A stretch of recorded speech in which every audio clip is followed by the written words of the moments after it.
बैठक पूर्व सूचना के आधार पर आयोजित थी। चूँकि पूर्व प्रधानमंत्री श्री मनमोहन सिंह जी का निधन हो गया, सर्वप्रथम हम लोगों ने शोक व्यक्त किया है, 2 मिनट का मौन रखा है।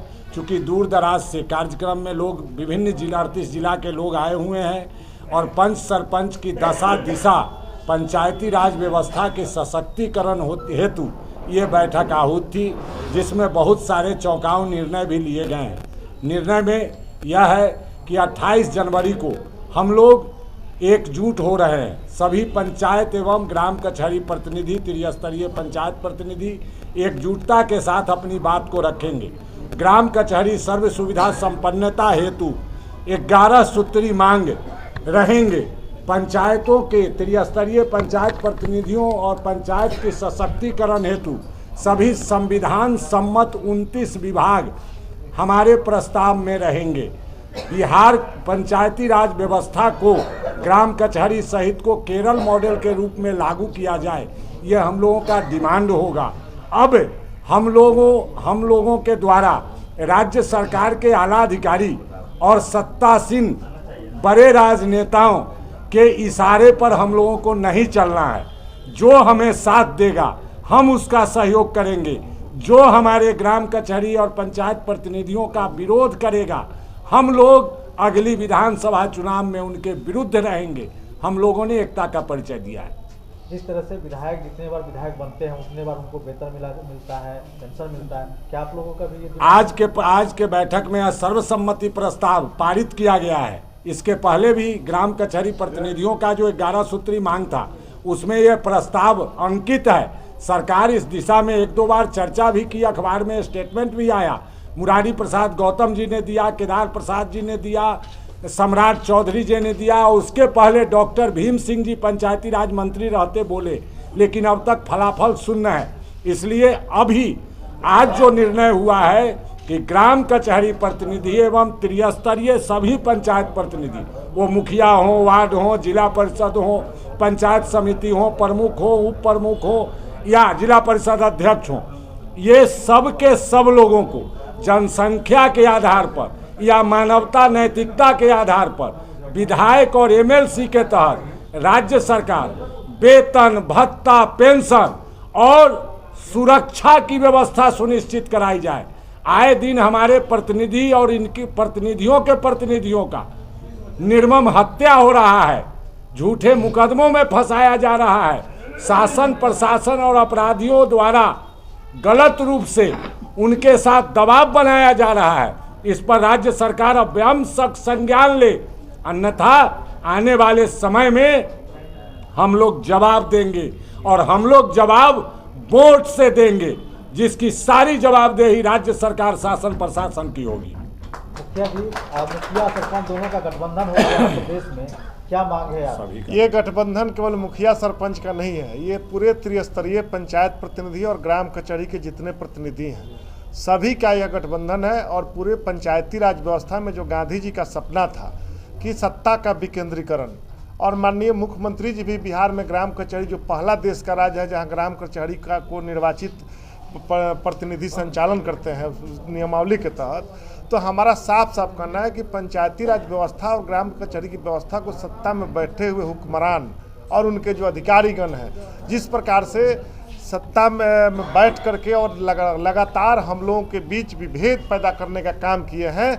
वह विभेद अब सभी त्रिस्तरीय पंचायत प्रतिनिधि और ग्राम कचहरी के प्रतिनिधि समझ चुके हैं। इसलिए अब उनके झांसे में आने वाले नहीं हैं और उनका अब साफ साफ हम लोगों का सबका मानना है कि ग्राम कचहरी को अगर मजबूत करना चाहती है सरकार तो सत्ता में बैठे हुए जो लोग हैं हुक्मरान हैं, आप केवल किसी को पद दे देते हैं, निर्वाचित आपका निर्वाचन प्रमाण पत्र दे देने से नहीं ना होगा।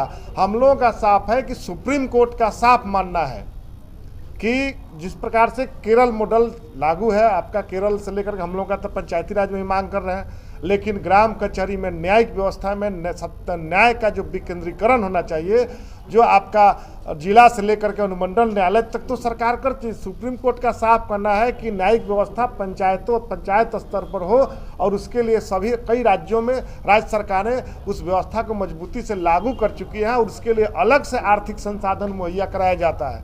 तो हमारा साफ करना है कि यहाँ निर्वाचन हुआ है तो यहाँ राज्य सरकार आखिर क्या कारण है। जब सुप्रीम कोर्ट कर रही है तो सुप्रीम कोर्ट के अनुसार यहाँ की व्यवस्था को, न्यायिक व्यवस्था को मजबूत कीजिए और आर्थिक रूप से उसको सबल बनाइए, संसाधन दीजिए, और जो व्यवस्थाएं जो बन पड़े सरकार, जो संविधान में राइट है, जो संशोधन से रह दिया आपका ये अधिनियम जो बना पंचायत ग्राम कचहरी का, तो उसके अनुरूप उसकी व्यवस्थाएं लागू हो। और सरकार से हमारा साफ साफ कहना है कि आप सत्ता में बैठ के अपनी व्यवस्थाएं चलाते हैं, अगर आपको आर्थिक विहीन कर दिया जाए, अर्थ विहीन कर दिया जाएगा, तो क्या बिहार के मुख्यमंत्री अपनी सत्ता चला पाएंगे।